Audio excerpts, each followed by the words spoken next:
Bonjour à tous. Vous allez bien? Oui. Bon, on se réjouit, vous voyez, la salle est décorée, c'est sympa. Hein.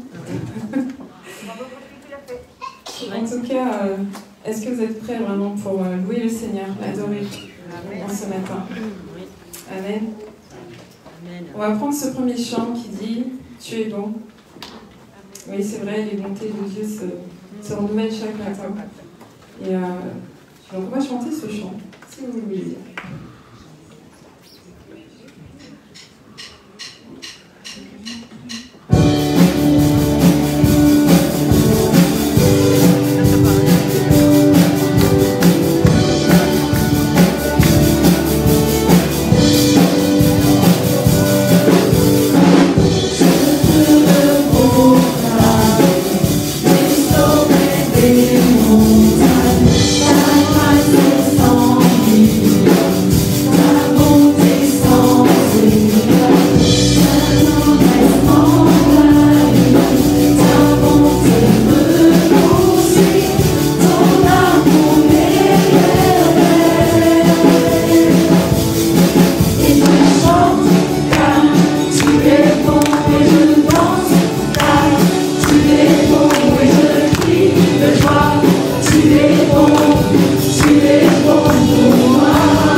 De la mort à la vie.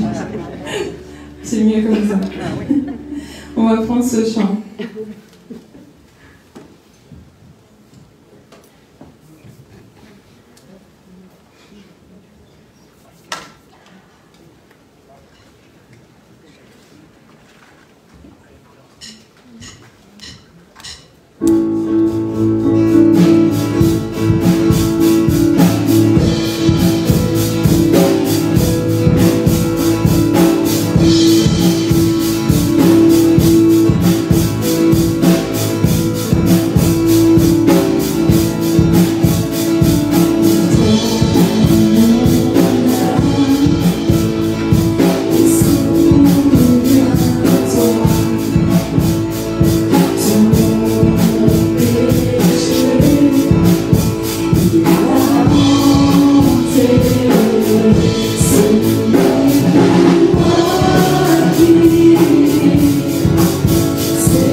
De dire tout notre amour, Seigneur, toi, Seigneur notre Dieu, ce matin, tu nous visites. Ce matin, Seigneur, tu es présent dans ce lieu. Et nous te célébrons, Seigneur, notre Dieu, parce que tu es grand, parce que tu es vivant, parce que tu es puissant, Seigneur, et parce que tu régénères ton peuple, Seigneur, notre Dieu. Merci pour Jésus-Christ, merci pour la croix, merci pour le sang versé, merci pour ton amour, Seigneur Jésus. Sois loué, sois béni, sois adoré. Amen.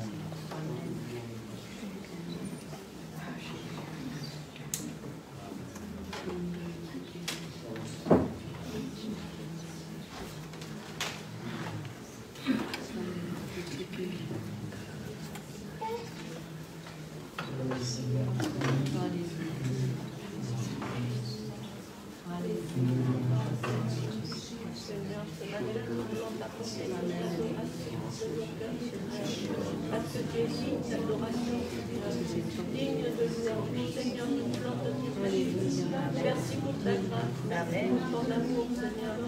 Merci pour cet amour que tu as déposé dans nos cœurs, Seigneur.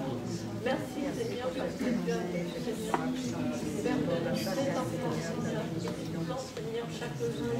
Être digne, Seigneur, de t'adorer, de te louer, de te servir, Seigneur. Merci pour tout ce que tu fais dans nos vies, Seigneur. Merci pour toutes tes bénédictions, Seigneur, celles que nous voyons et celles que nous ne voyons pas. Seigneur, nous ne pouvons pas comprendre combien tu nous aimes, Seigneur.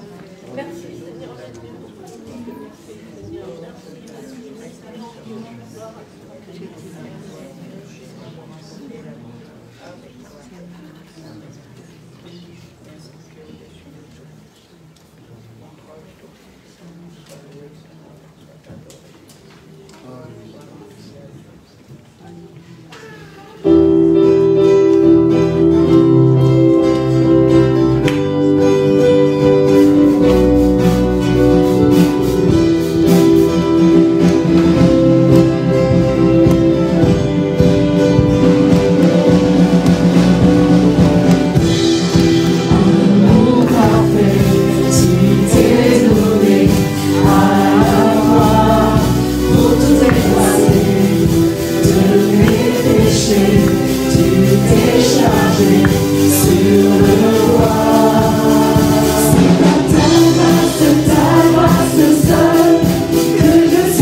Merci pour ton amour, Seigneur.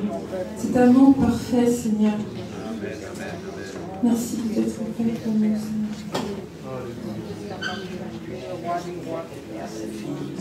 Oui, merci mon Dieu pour ta présence. Merci parce que ta grâce me justifie. Merci, merci Seigneur Jésus pour le prix payé à la croix à cause de mes péchés. Merci pour la vie éternelle, mon Dieu. Je veux te louer et t'adorer éternellement. Gloire à toi, Seigneur Jésus. Amen. Amen. Alléluia.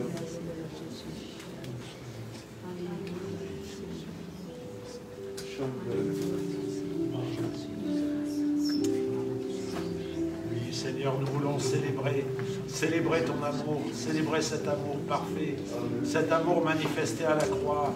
Oh, nous ne méritions rien, nous étions pécheurs, nous étions loin de toi, mais toi, avant même que nous te connaissions, tu nous aimais. Et tu as payé de ta vie pour nos fautes, pour nos péchés. Tu as payé de ta vie pour mon indignité. Seigneur, ce matin, avec mes frères et sœurs, je veux me prosterner devant toi, t'adorer, te louer, élever ton nom, glorifier ton nom. Seigneur Jésus, que ton nom soit élevé au plus haut des cieux. Alléluia. Oui, alléluia. Alléluia.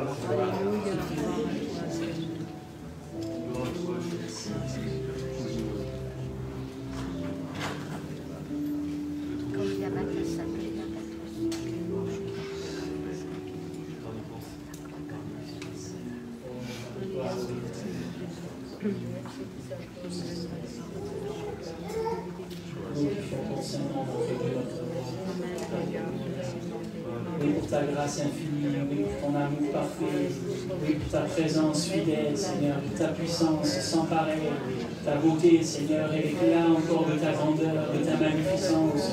Ce matin, nous avons tant de sujets d'élever la voix, d'élever le cœur vers toi, Seigneur, de reconnaître encore, de confesser, de déclarer que tu es le Dieu qui peut tout, celui qui est capable de changer, de transformer une vie, celui qui est capable de guérir, celui qui est capable de relever, celui qui est capable de sortir, Seigneur, et de faire passer, comme nous l'avons chanté, de l'ombre à la lumière. Seigneur, merci, parce que oui, tu as racheté nos vies. Merci parce que ta grâce nous a justifiés, elle nous a pardonnés, elle nous a lavés, elle nous a purifiés aujourd'hui. Et bien nous pouvons chanter, nous pouvons prier, nous pouvons déclarer ensemble d'un même cœur, d'une même voix, que oui, Seigneur, tu es notre Dieu, notre Sauveur, notre Seigneur. Nous sommes ton peuple, Seigneur, tes enfants. Et oui, mais nous sommes le fruit encore de ton amour et de ta grâce. Sois béni ce matin, notre roi. Sois élevé à tout jamais, au siècle des siècles. Que ton nom soit connu, vu de tous, Seigneur, parce que c'est merveilleux de te connaître. Amen. Amen. Alléluia. Qui est semblable à toi, magnifique en sainteté, opérant des prodiges. Oui, Seigneur, c'est par ta grâce, Seigneur, que nous nous tenons debout ce matin, Seigneur. C'est par ta grâce, Seigneur, que nous pouvons aimer les autres, Seigneur, et donner cet amour que tu nous donnes. Oui, Seigneur, c'est par ta grâce. Et c'est par ta grâce, Seigneur, que tu ouvres tes sentiers afin que nous venions vers toi. Alors, sois glorifié, Seigneur. Alléluia.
C'est vrai que notre roi est au-dessus des cieux, Seigneur. Tu es le Tout-Puissant, le Roi des Rois, le Seigneur des Seigneurs, notre Sauveur. Et c'est toi que nous voulons adorer en ces temps troublés, qui ne troublent pas nos cœurs, mais qui nous réconfortent de savoir que tu es à nos côtés, que tu es près de nous, que tu es le soutien de chacun. Oh, le rocher de notre salut, merci Jésus, merci pour ta bonté, merci pour ce jour encore où nous pouvons te célébrer et t'adorer, Jésus. Louange à toi, Seigneur. Amen. Merci, Seigneur.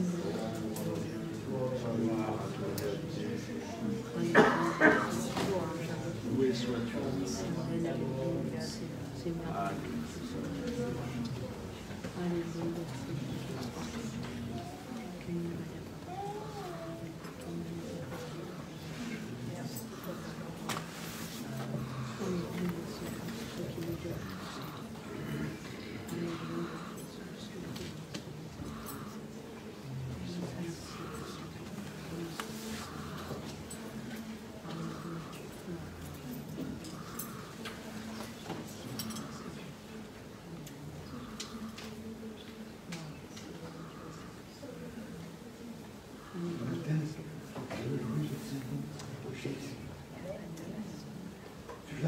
donne la vie. Celui-là qui apporte la vie. Celui-là qui nous transmet la vie. Oui, ce nom de Jésus. Oh, merci Père. Merci Seigneur pour ta grâce, Seigneur éternel. Merci Jésus pour tout ce que tu fais et tout ce que tu prépares. Oui, Père éternel. Toi seul éternel est au-dessus de tout le monde. Toi seul, Jésus, apporte, Seigneur éternel, cette vie éternelle. Oh Jésus, comment ne pas pouvoir élever le Saint-Nom de Jésus, celui-là qui est au-dessus de tout. Oh Père éternel, merci pour la prière de mes sœurs et de mes frères. Merci éternel pour cette récompense, Seigneur Jésus. La prière éternelle. Tu as des oreilles pour entendre, pour écouter. Et c'est toi, éternel, qui répands ta grâce sur les cœurs. Merci, Père. Merci, Jésus. Amen.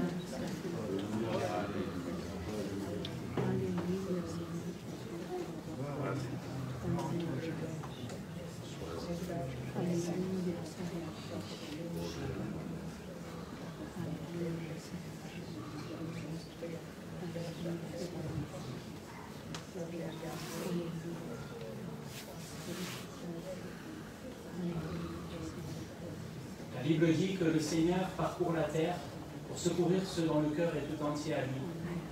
Ce matin, je voudrais te rappeler que ta situation n'échappe pas à son contrôle. Ta situation n'échappe pas à son secours. Tu as l'impression que quand tu cries, il n'y a aucune réponse.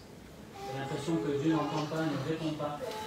Et le Seigneur voudrait te dire ce matin qu'il parcourt la terre pour secourir ceux dont le cœur est tout entier à lui.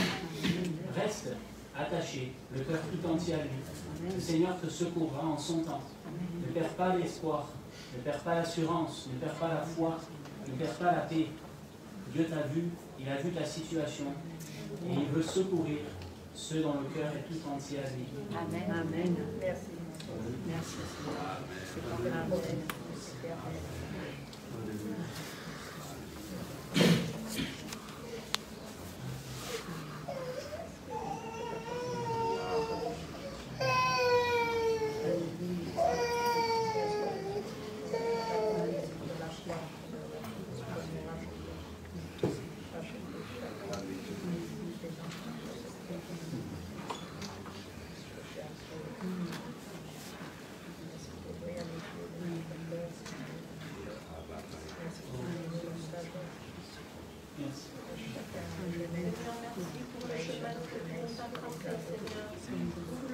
Avec toi, Seigneur, pas à pas avec toi, parce que toi, c'est notre soutien et notre appui, Seigneur. En toi, nous avons tout trouvé.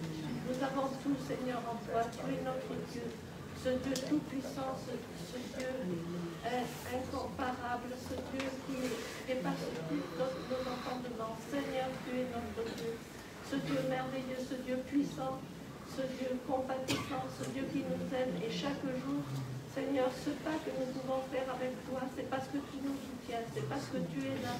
Et nous voulons, Seigneur, t'apporter toute la reconnaissance, Seigneur. Amen. Merci, Seigneur Jésus. Merci pour tout ce que tu as fait. Merci pour tout ce que tu fais chaque jour. Seigneur, nous voulons compter sur toi et sur toi seul, Seigneur. Amen. Gloire à toi, Jésus. Gloire à toi. Alléluia.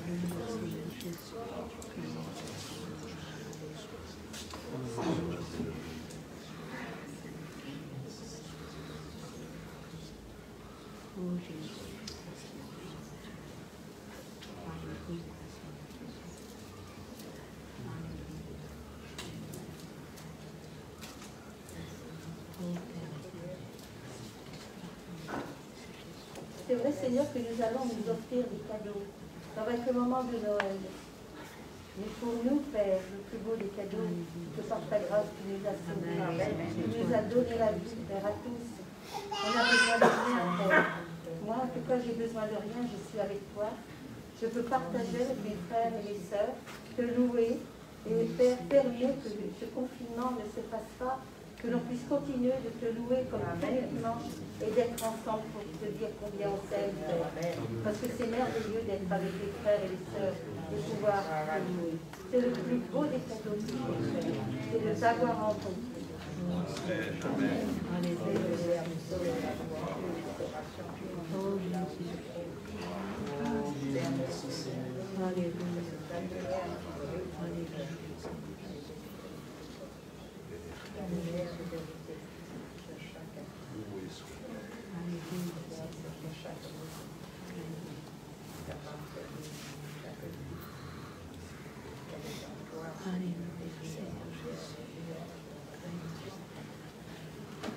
Seigneur, ta parole dit qu'avant ton retour, les gens vont vivre comme à l'époque de Noé. Et quand Noé et sa famille étaient sortis de l'arche, le monde avait complètement changé. Seigneur, ce monde est en train de complètement changer avec cette pandémie. Mais tu restes notre espérance. Amen. Et nous nous accrochons, nous nous attachons à toi dans ce temps particulier. Donne-nous aussi de jouer pleinement notre rôle. Amen. En tant que des témoins. Amen. Pour continuer d'agir pour ton royaume. Amen. Nous voulons nous recommander à ta grâce. Recommander les nôtres qui sont marqués par cette pandémie.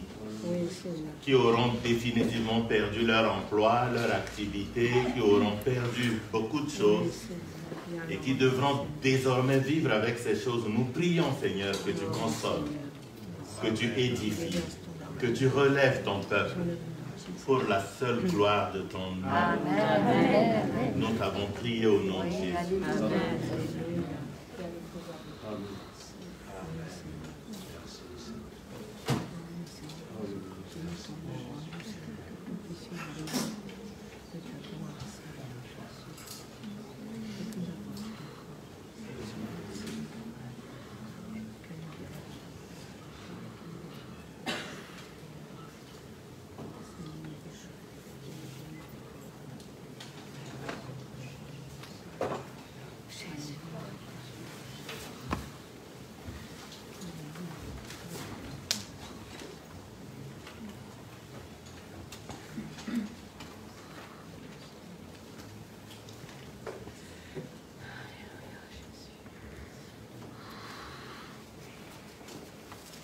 Chers frères et sœurs, bonjour. Ta grâce nous justifie. J'ai choisi un verset sur la justification divine dans Nombre 23 au verset 21. Il n'a pas constaté de péché chez Jacob et il ne trouve pas de mal en Israël. Oui, l'Éternel son Dieu est avec lui. Savez-vous, chers frères et sœurs, qu'au travers de Jésus, nous sommes parfaits aux yeux de Dieu, parfaitement justes. Je pourrais lire ce verset ainsi. Il n'a pas constaté de péché chez Fabrice, et il ne trouve pas de mal en Fabrice. Oui, l'Éternel son Dieu est avec Fabrice. Tous ceux qui croient que Jésus-Christ est mort à cause de leurs péchés et que Dieu a ramené Jésus-Christ à la vie pour nous rendre justes devant lui, peuvent lire ce verset comme je viens de le lire. Je relis et je vous laisse mettre votre prénom. Il n'a pas constaté de péché chez moi. Il ne trouve pas de mal en moi. Oui, l'Éternel, son Dieu, est avec moi. En effet, dans Romains 4, au verset 25, il est écrit « Il a été à la mort à cause de nos péchés, et Dieu l'a ramené à la vie pour nous rendre justes devant lui. » Et dans Romains 10, au verset 4, « Car le Christ a mis fin au régime de la loi pour que tous ceux qui croient soient déclarés justes. » Merci mon Dieu, car au travers de Jésus-Christ, tu nous vois parfaitement justes. Ce n'est pas par nos propres mérites mais par le sacrifice de Jésus à la croix à cause de nos péchés et parce que tu l'as ramené de la mort à la vie pour nous rendre justes. Gloire à toi, Père. Alléluia. Tous ceux qui sont prévus pour la distribution, merci de vous avancer.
Alléluia.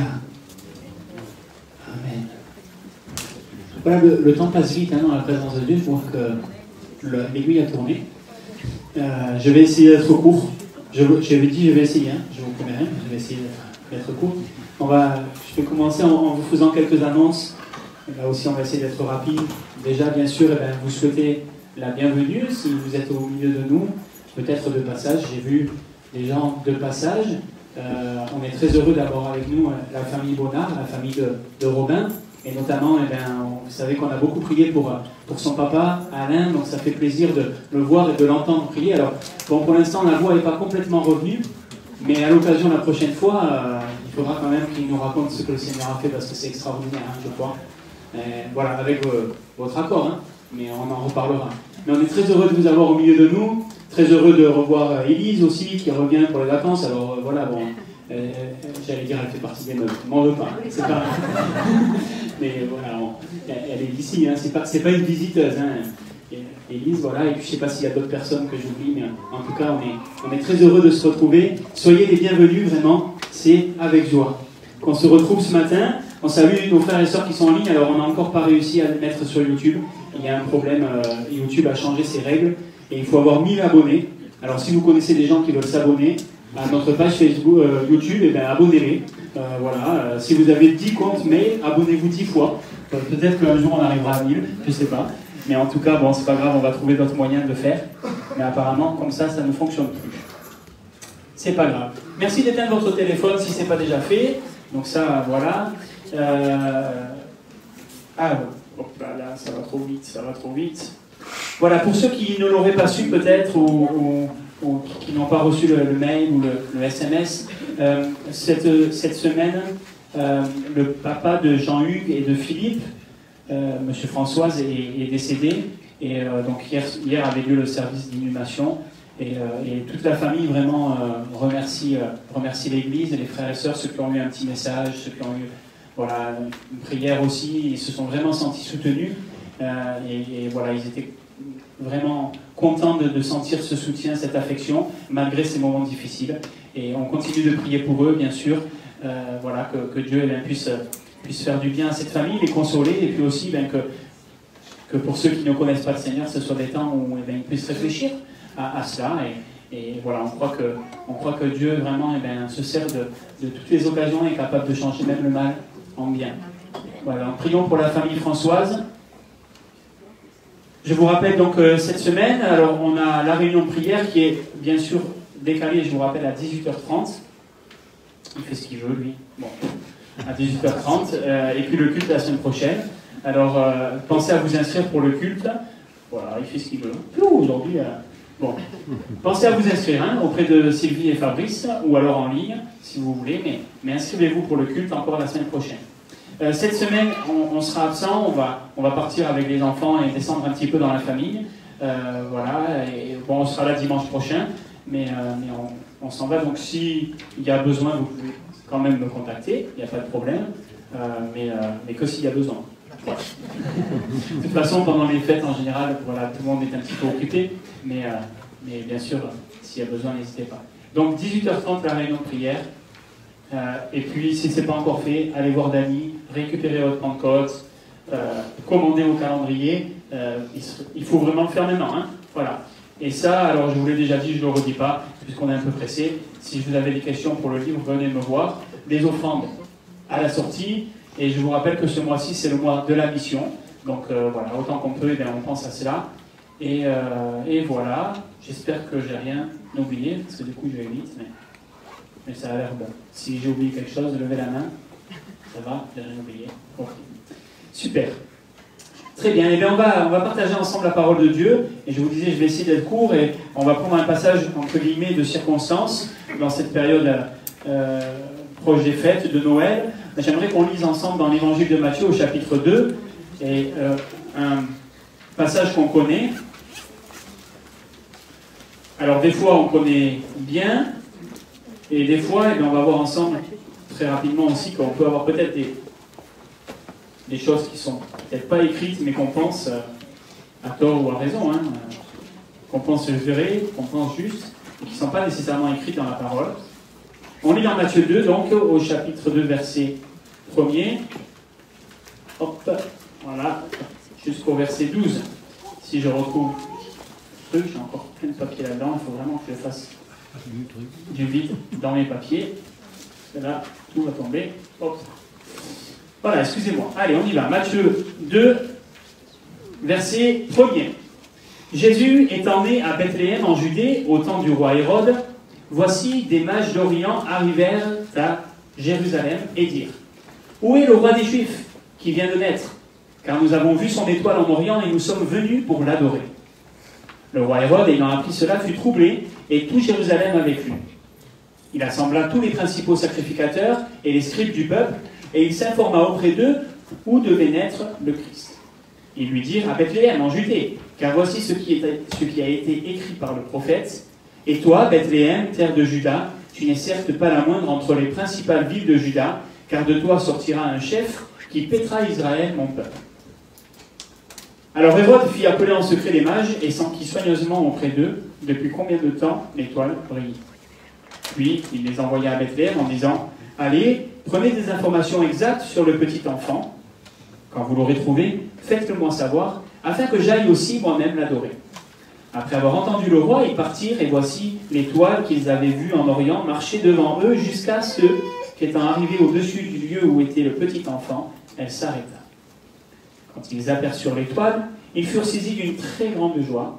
Ils entrèrent dans la maison, virent le petit enfant avec Marie, sa mère, et se prosternèrent et l'adorèrent. Ils ouvrirent ensuite leur trésor et lui offrirent en présent de l'or, de l'encens et de la myrrhe.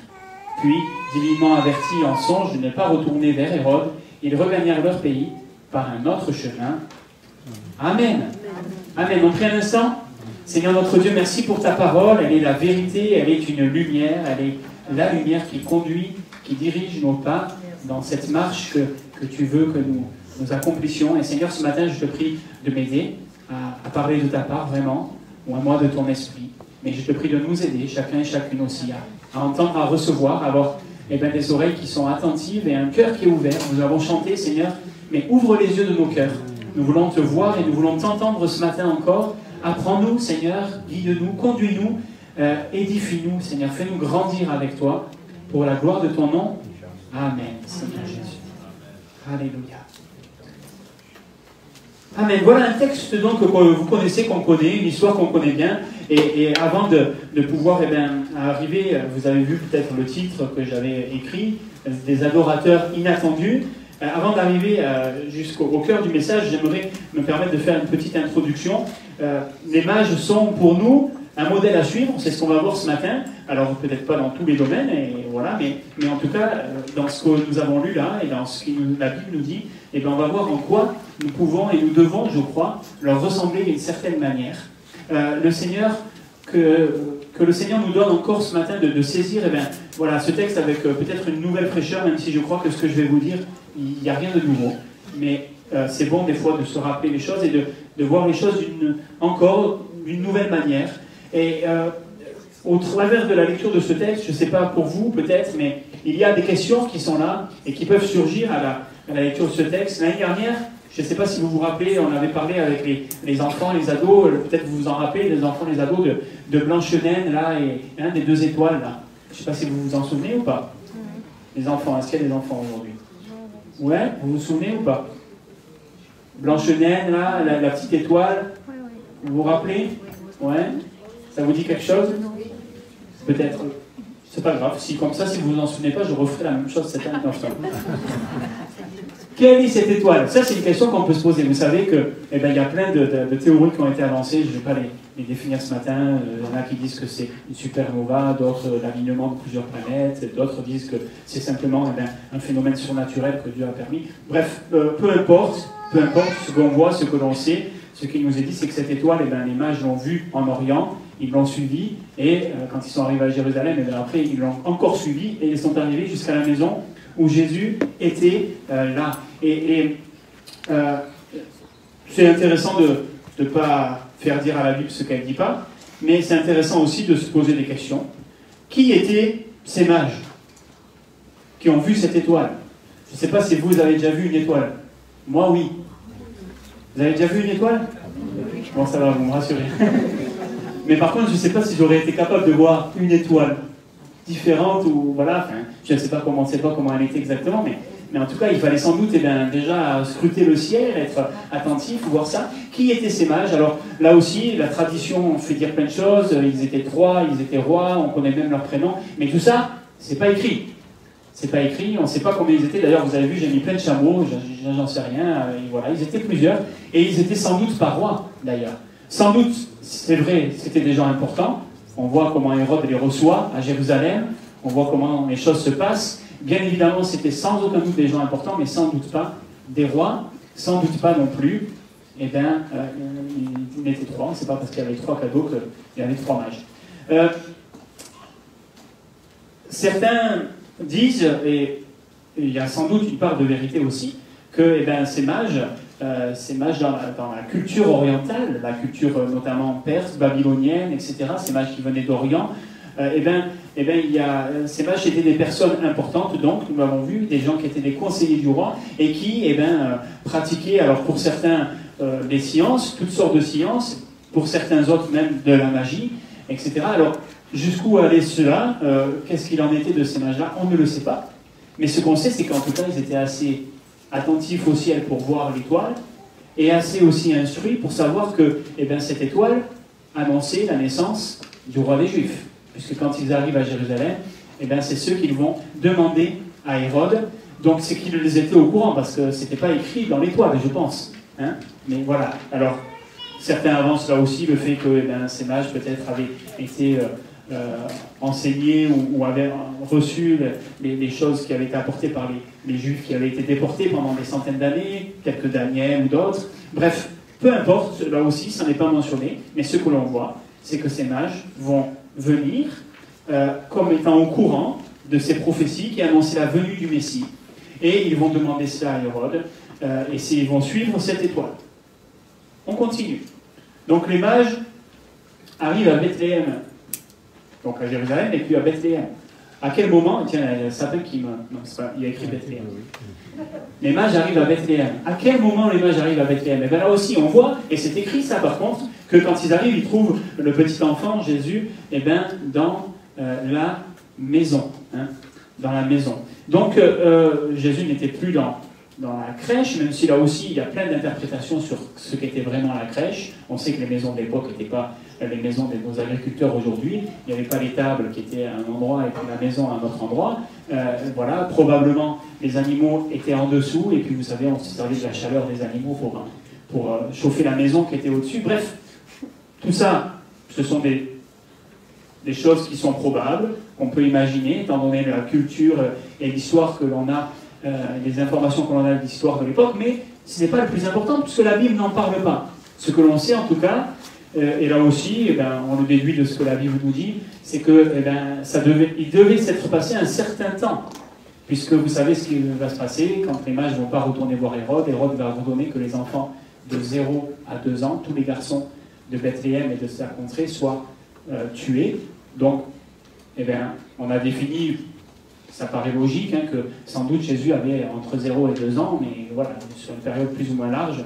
Sans doute que Hérode, il a pris un peu de marge, mais voilà. Donc, ça, c'est des questions qui sont là et qu'on peut se poser à la lecture de ce texte. Mais ce matin, alors c'est une introduction un petit peu longue, j'ai dit que j'irais vite, mais ce matin, ce qui nous intéresse, c'est pas ce que Matthieu ne nous raconte pas. C'est pas ce que la Bible ne dit pas. C'est pas toutes ces choses, même si elles sont intéressantes, et pourquoi pas, on peut se poser la question. Voilà, c'est pas interdit de se poser des questions. Mais ce qui nous intéresse, c'est ce que la Bible dit, c'est ce que Matthieu dit. Parce que ce que Matthieu nous révèle ici, ou ce que Dieu nous révèle au travers de Matthieu, c'est exactement ce que Dieu voulait que nous sachions. Et qu'est-ce que Dieu nous dit? Qu'est-ce que Matthieu nous raconte dans ce récit? Eh bien, le plus important, a priori, c'est que ces hommes sont venus pour adorer le nouveau-né, le roi des Juifs, Jésus, le Messie. C'est mentionné déjà au moins 2 fois. Il nous est dit que les mages, quand ils vont arriver à Jérusalem, ils vont dire voilà, où est le roi des Juifs qui vient de naître? Nous avons vu son étoile, nous sommes venus pour l'adorer, pour nous prosterner devant lui, quand on regarde dans le littéral, pour nous prosterner et l'adorer. Et donc ça, c'est important, et c'est ce que nous devons retenir avant d'aller plus loin, c'est que ces hommes étaient des adorateurs. Des adorateurs. Et là, c'est là où ces mages vont nous apprendre quelques petites choses. Des choses pour nous aujourd'hui. Alors on est peut-être un peu loin d'eux, mais ça nous apprend des choses. La première chose qu'ils nous apprennent, c'est que on est tous appelés à adorer Jésus. Ces mages, je vous le disais, on l'a dit, ils n'étaient pas des hommes, on va dire, qualifiés, ce n'étaient pas des juifs qui connaissaient, comme les scribes, là, ou les souverains sacrificateurs, parfaitement les Écritures. C'était pas le peuple de Dieu, ils ne faisaient pas partie du peuple de Dieu, c'était ce qu'on appelle des païens, avec une culture païenne, avec une connaissance de la Bible, c'est vrai, a priori, des Écritures, mais qui était limitée, et peut-être même très limitée, on ne sait pas. C'était pas leur culture, c'était pas leur Dieu. Pourtant, ces mages non-juifs vont venir adorer Jésus. Parce que Jésus n'est pas seulement le Messie des Juifs, même si il est venu premièrement pour la maison d'Israël, mais Jésus, et vous le savez, il le dira lui-même, il est venu pour sauver le monde. Et il n'y a pas de personnes, il n'y a pas de gens qui sont oubliés. Et si Jésus est venu pour sauver le monde, c'est parce que ce que Dieu veut, c'est que le monde entier l'adore. Et oui, nous sommes tous appelés à adorer Jésus. Alors bien sûr, ça paraît évident pour nous au XXIe siècle. Hein. Voilà, on sait, on connaît l'histoire, on est là chrétien, on est dans une culture judéo-chrétienne, on sait que le christianisme existe depuis des décennies et même des millénaires. Mais à l'époque, c'est une véritable révolution. Des mages qui viennent d'Orient pour adorer un petit bébé qui est juif. C'est assez exceptionnel, et même pour les juifs de l'époque, même sans doute, puisque quand on regarde la suite, quand on regarde les choses qui se passent, on voit que Marie nous a dit, et Joseph, gardez ces choses dans leur cœur. Sans doute, il y avait des choses qui étaient nouvelles, et peut-être Marie et Joseph s'étaient dit, le Messie qui va venir, qui est là, qui est notre bébé, Dieu va se servir de nous, mais ce Messie-là, en fait, il est pour les Juifs, c'est pour notre peuple, il va délivrer notre peuple. Mais là, il réalise que ça va bien plus loin que ça. Nous, aujourd'hui, on le sait. Mais à l'époque, ce n'était pas évident. Et nous sommes appelés à adorer Jésus, le Messie. Peu importe notre origine, peu importe notre taille, peu importe si on est riche ou pauvre, si on est grand ou petit, si on est vieux ou jeune, on est appelé à ça. L'évangile est pour tout le monde, bien sûr. Mais on voit, ce qui est intéressant ou peut-être attristant, je ne sais pas, interpellant en tout cas, c'est de voir que quand les mages arrivent et disent à Hérode, on vient pour adorer le roi des Juifs, on a vu son étoile, Hérode, il va chercher les scribes, les souverains sacrificateurs, enfin, il n'a pas dû aller les chercher lui, hein. Il les fait venir, voilà. Et puis quand ils arrivent, il dit, alors où c'est qu'il doit naître?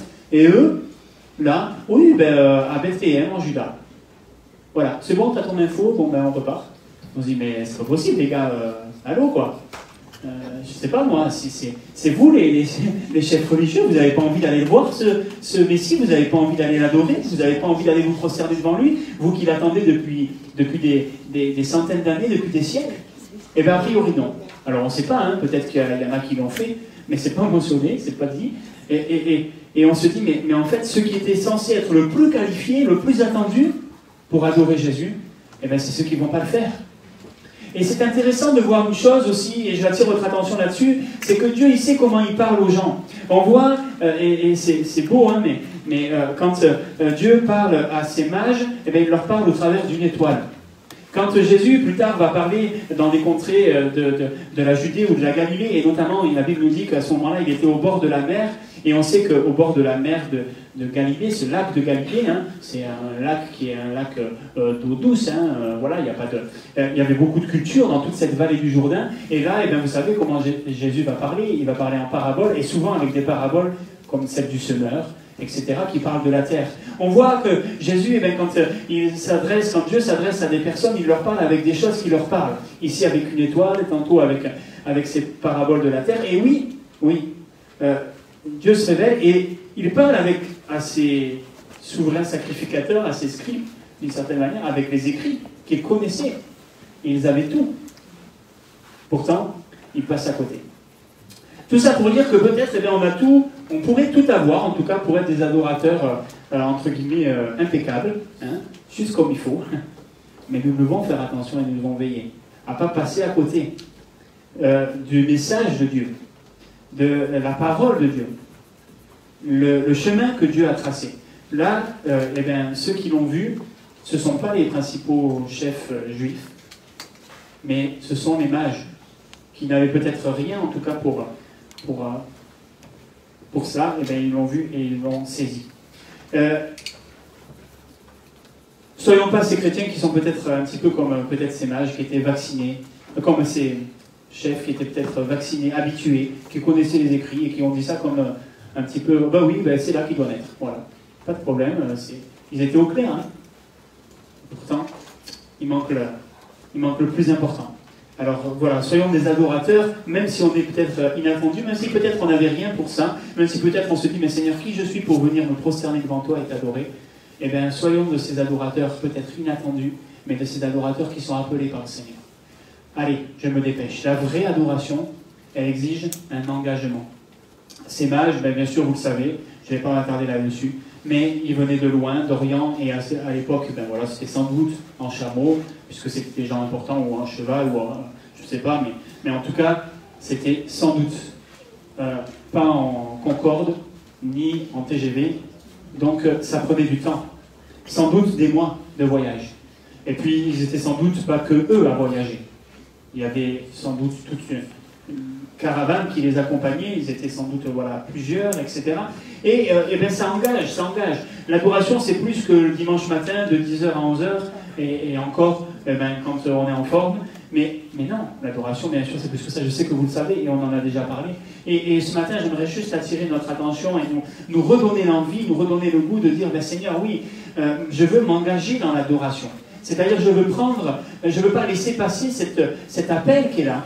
Oui, Seigneur, je veux être cet adorateur en esprit et en vérité. La véritable adoration, c'est pas quelque chose qu'on fait qu'une fois, de temps en temps, comme ça, mais c'est véritablement livrer, abandonner sa vie pour honorer Dieu. Les mages, c'était des vrais adorateurs parce qu'ils ont tout laissé, tout ce qu'ils étaient en train de faire.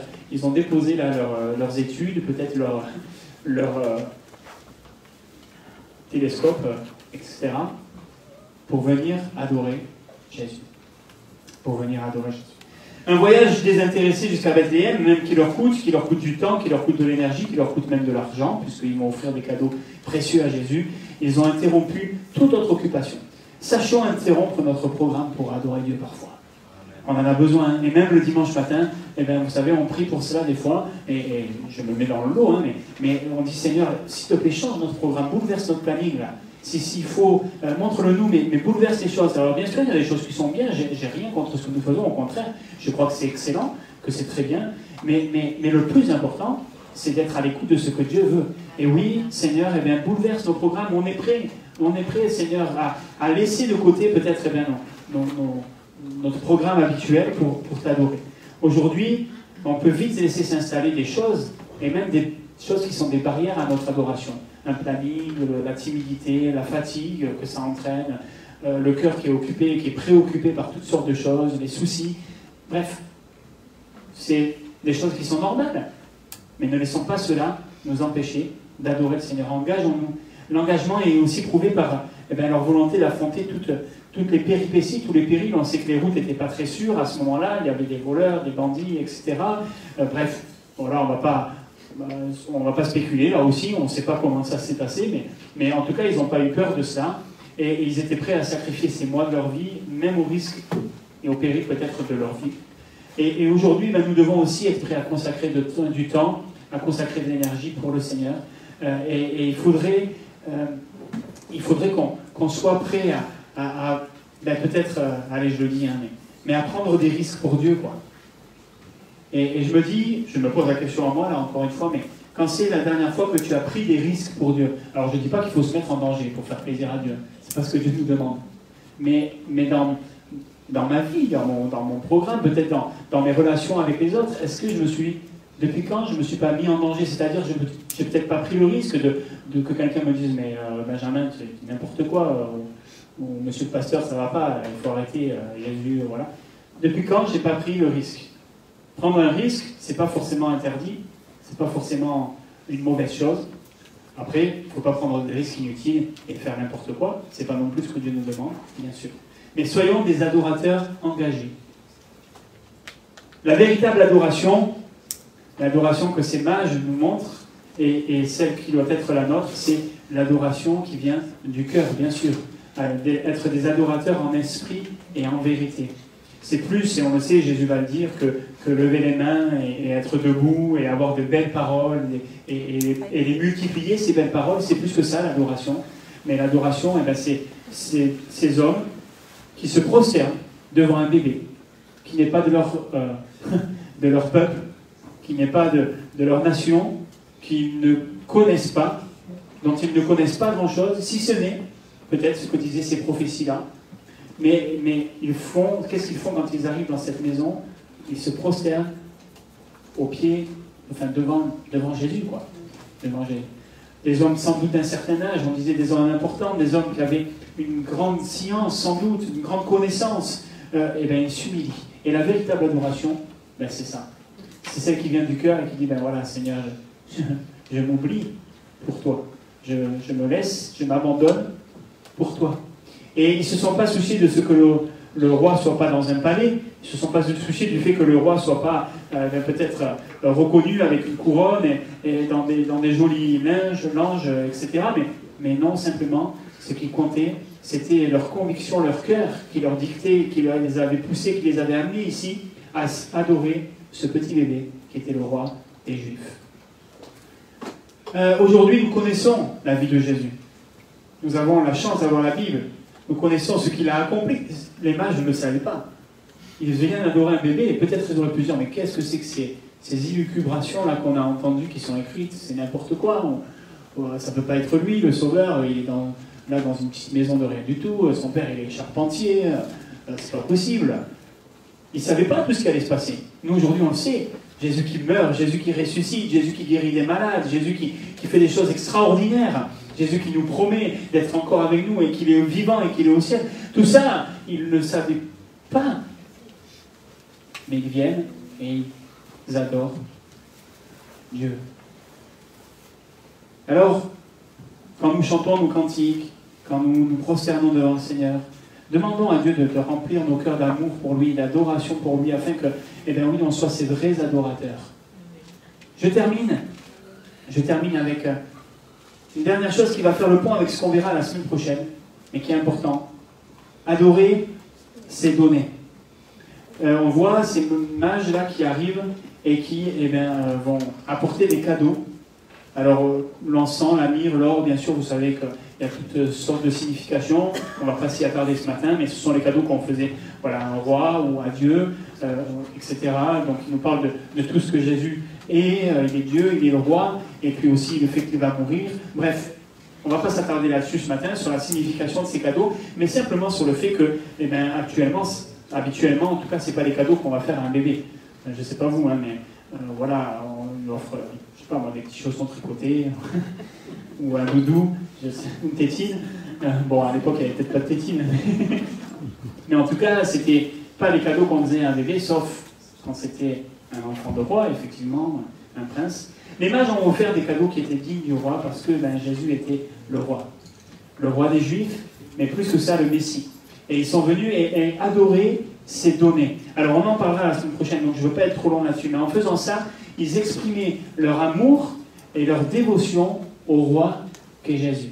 Ces mages nous apprennent, oui, on a besoin encore de revenir dans l'adoration à quelque chose de simple. Je crois que c'est ce que nous voulons tous, je crois que nous sommes conscients de ça. Je vous disais, il n'y a rien de nouveau. Mais au travers de ce passage, la Bible, ce qu'elle nous révèle, et ce qui est important, c'est ça. Ce qui est important, c'est ça. Ces personnes, aussi nombreuses soient-elles, on ne sait pas, peu importe ce qui était véritablement leurs occupations dans les détails, on ne sait pas, peu importe à quel moment exactement elles sont arrivées, on ne le sait pas, mais ce qui compte, et ce qui nous est mentionné ici et qui est important, c'est que rien ne les a arrêtés jusqu'à ce qu'ils arrivent à Jésus, parce qu'ils étaient venus pour l'adorer, et c'est ce qu'ils voulaient. Est-ce que c'est ce que nous voulons dans ces moments, peut-être particulièrement en plus, je crois que c'est Noël un peu tous les jours pour nous, voilà, mais dans ces moments, c'est vraiment important de se rappeler aussi et de ne pas se laisser peut-être manger parce que on voudrait nous faire croire sur Noël, ou nous laisser penser sur Noël, mais c'est peut-être l'occasion de se rappeler en tout cas ces choses et de dire, oui, Seigneur, Moi, ce qui compte, ce que je ne veux pas oublier, ce que ta parole me dit, c'est que peu importe la période de l'année, peu importe combien de temps après, combien de temps avant, peu importe mes occupations, peu importe d'où je viens, peu importe mon passé, peu importe ça, le plus important, c'est que tu es le roi et que tu es digne d'être adoré. C'est ça qui compte.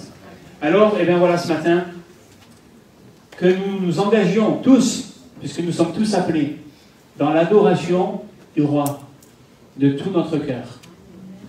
Que, eh bien voilà, dans ces moments, nous puissions dire, ben voilà, Seigneur, c'est toi qui en es digne, c'est toi que nous voulons adorer. Amen. Amen. Seigneur notre Dieu, nous te rendons grâce vraiment pour ces moments, pour ta parole, pour ta présence, Seigneur. Et nous réalisons encore ce matin combien, eh bien oui, tu as tout donné, tu as quitté ton ciel de gloire, tu es venu, Seigneur, et tu n'as pas regardé comme une proie arrachée d'être l'égal de Dieu, mais tu es descendu sur la terre, nous dit ta parole. Merci, Seigneur Jésus. Merci, Père Céleste, d'avoir envoyé ton Fils. Merci d'être né, d'avoir vécu, d'être mort, d'être ressuscité pour nous, par amour. Seigneur, oui, c'est toi que nous voulons adorer. Et nous voulons, Seigneur, réaliser que c'est un appel que tu as placé sur nos vies aussi, Seigneur. C'est ce que tu veux. Nous sommes nés pour t'adorer. Et c'est ce que nous voulons faire. Nous voulons t'adorer de tout notre cœur. Nous voulons nous engager dans l'adoration, Seigneur, comme dans une mission que tu nous donnes. Seigneur, on ne peut pas passer un jour sans louer, adorer ton nom, en vérité, en esprit, sans louer, adorer ta personne, Seigneur, qui tu es, ce que tu as fait. Seigneur, oui, nous voulons le faire de tout notre cœur et nous voulons nous engager à ça, peu importe nos programmes, peu importe nos plannings, peu importe, Seigneur mon Dieu, les barrières qui pourraient être là dans nos vies. Seigneur, notre adoration, nous voulons qu'elle soit réelle, sincère, profonde, pour ta gloire, Seigneur mon Dieu. Tu en es digne et tu le mérites. Que ton nom soit béni, notre roi, notre Dieu. Amen. Alléluia. Alléluia. Voilà, ne bougez pas, tout de suite, puisque vous savez qu'on va vous faire sortir petit à petit. Merci de respecter les gestes barrières. Bon, ça, vous le faites, et je vous en remercie. La semaine prochaine, on se retrouvera pour un culte un peu spécial de Noël, entre guillemets. Voilà, et donc on continuera sur cette thématique. On parlera d'une autre adoratrice, un peu inattendue, mais qui a fait un beau cadeau à Jésus aussi. Et on en parle la semaine prochaine. Avec les enfants et les ados, encore. Voilà, on fera un culte de famille, spécial Noël, entre guillemets. Que Dieu vous bénisse, à très bientôt.